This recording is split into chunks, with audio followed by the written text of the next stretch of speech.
Greetings, class. I hope you're doing well. I'm here to go over how to write an academic introduction. And just to get started, we need to be aware that all writing has a beginning, middle, and end, regardless of what you're writing. So if you're writing a short story, it has a beginning, middle, and end. If you're writing a letter, it has a beginning, middle, and end. Even a dictionary, beginning, middle, and end. Poetry, haiku, beginning, middle, and end. And an academic essay is going to have various formats and structures, but the internal structure for an academic essay is always going to have an introduction, body, paragraph, conclusion, beginning, middle, and end. That's the core of an academic essay. And with an introduction, it's very, very important that you start your introduction with a hook. It should be your very first sentence. I always like to argue that your first sentence of your essay should be the best sentence of your entire essay. It should be dynamite. It should capture the reader's attention. We live in a world where people have low attention spans, and you want to capture a reader's attention super quick, right off the very first sentence. I would avoid starting a sentence with an overgeneralization or something boring. I have a lot of students who start essays by saying, since the beginning of mankind, we have always had the American dream, or we've always had education, and that's suspect. So I've only seen that idea work once, where I had a student who wrote, since the beginning of mankind, students have always begun essays with since the beginning of mankind. I thought that was very clever. But you want your paper to stand out, and so we start with what's called a hook, something that's going to reel the reader in. And there's a lot of different ways to do this. One, you could start with a question. So if we go back to that buytigers.com website I showed last time, I might start by saying, did you know you could buy tigers online? I might start my essay with that. And that's a pretty good question. If I saw that question, I would want to read more. Tigers online, what's going on? Another thing you could do is you could start with a stat. You might say that 75% of all tigers in America are bought online. I would read more. You could do a quote. It's hard for me to think of a quote right now, but let me think. You could say, the Tiger King says people should not be buying tigers online. That's the best I have, but quotes generally work pretty well for an essay. Or you could do an anecdote, and an anecdote is a short story. And I would keep it very short, maybe 2 or 3 sentences long, something that's short that's going to capture the reader's attention. You might say that little Johnny walked down the stairs Christmas morning, and underneath his Christmas tree he saw a package rolling around, and out popped a tiger that his parents had bought online. Right, so those are 4 devices you could use for an introduction. There's more. I just think the other ones are risky. These are pretty safe. Some people say you could start an essay with humor or a joke, and I think that's fine if your teacher likes that. We talked about last time, know what your teacher wants, and that might not work for every teacher. And also, if it's not a funny joke, you're in trouble. So that there's a risk there. Some people say you could start with the irony. I think that's risky as well, because a lot of people don't even know what irony is. For example, Alanis Morissette, she wrote a whole song about irony, and none of her examples in the song were ironic, which made the song ironic. So sometimes it's very confusing. And then some people like to start essays with shock, and I think you really have to know your audience in order to do that. I once had a student start their essay by saying, you're sitting down at the kitchen table, and all of a sudden your father kills your brother and starts eating him. And I'm like, I don't know if I want to read any more of this essay. So there's risks that you take. But to note this, your very first sentence should be your best sentence. These are 4 ways to start. These are basic ways. These are safe ways. Question, stat, quote, anecdote. The next part of an introduction is called an overview. And generally an overview is maybe 4 or 5 sentences on what your paper is all about. It's basically the who, what, where, when, why of your essay. So it's just introducing your topic. So the overview is just a broad idea of where your paper is headed. So I might start by saying, did you know you could buy a tiger online? And I might follow that up by saying, it's frightening that a lot of people are able to buy tigers online today. In fact, these tigers are relatively cheap, starting at $15,000.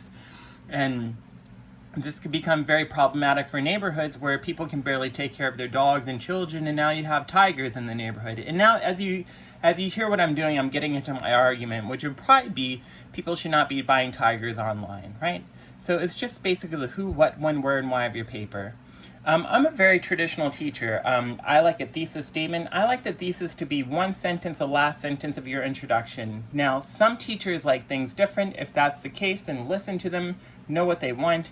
But I believe in college you'll find that most teachers are going to be looking for that. The thesis to be one sentence, last sentence of the introduction. What is a thesis? First of all, it's the main idea of your entire paper. It's where it's going. It's the main idea. So if I'm writing about tigers, I want to make that clear.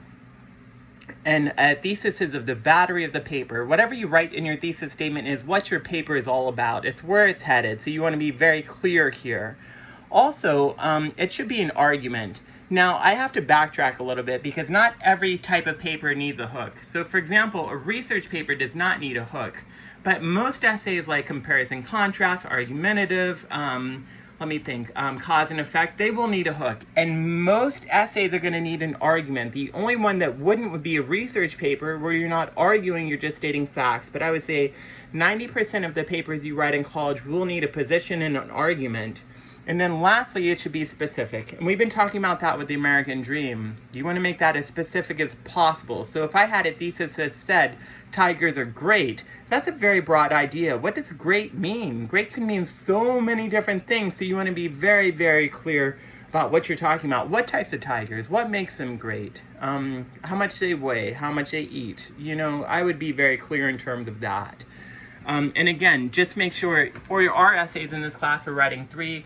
You want your thesis to be the last sentence of the introduction and also one sentence. And I am grading on this. I'm giving you guys the keys to the class right now. These are the things I look for in an introduction. In the future, some teachers might draw triangles on your paper. You'll wonder what is going on. Is this an Illuminati type of thing that's happening? No, what they mean when they draw a triangle is they want your introduction to go broad to specific. So we start with the broad question, did you know you could buy tigers online? And then it ends specific. You might start by saying, you might end your thesis by saying, we should not be buying tigers online. I want to make that stronger, but again, the concept is we go from broad to specific for an introduction.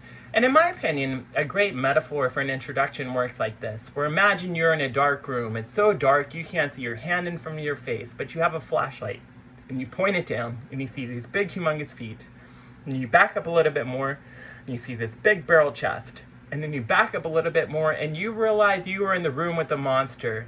Your thesis is your monster. It's going to follow you. It's going to haunt you until the last sentence of your conclusion. It's not going away. It's what you have to battle with. It's what you have to grip. It's what you have to grapple with. And that is a thesis. Something else, I'm also a big fan of 3-point thesis statements. And if you have trouble organizing, I read a lot of your introductions. I read all of your introductions, and some of you guys said, I have a hard time organizing essays, and this is a magic trick for organization. Some of you guys may know this, some of you may not. A 3-point thesis has the 3 major ideas of your essay. So I wrote a thesis here. It says, dogs are the best pets because they are loyal, good with kids, and they can learn tricks. So this would be point 1. Dogs are loyal. This would be point 2. Dogs are good with kids. This would be point 3. Dogs can learn tricks. So what I did was I structured my essay. So if I forget what I'm writing about, I can look back up at this introduction and say, oh, I'm supposed to be writing about dogs are loyal. Also, this works really well for a 5-paragraph essay where paragraph 2 could be dogs are loyal. The next paragraph could be dogs are good with kids. The final paragraph could be they can learn tricks. So it automatically structures your paper. It makes it so much faster and easier and clearer. Also, if we just go back to the main concept of a thesis, the main idea, the argument specific, this thesis actually has it. The main idea is dogs. They're writing about dogs. It's all they're writing about, dogs. And then the argument is they are the best pets. That's a position because what makes that an argument? Some people might not agree with that. They might say, no, cats are the best pets or birds are the best pets, but it's taking a position. And the other thing is, it's pretty specific. Dogs are loyal is pretty specific. Dogs are good with kids. I don't like the word good per se, but it's pretty specific, and they can learn tricks. It's pretty specific, right? So they're not saying dogs are good animals. They behave great, and those are broad ideas. This is much more specific. So I hope this helps. all three of our essays we're going to be writing in this class, I'm looking for these elements. I'm looking for a hook, overview, thesis in your essay. That's what I'm looking for, and I just want to be very, very clear in my class. And if you guys have any questions about this, you can send me an email. I hope this helps.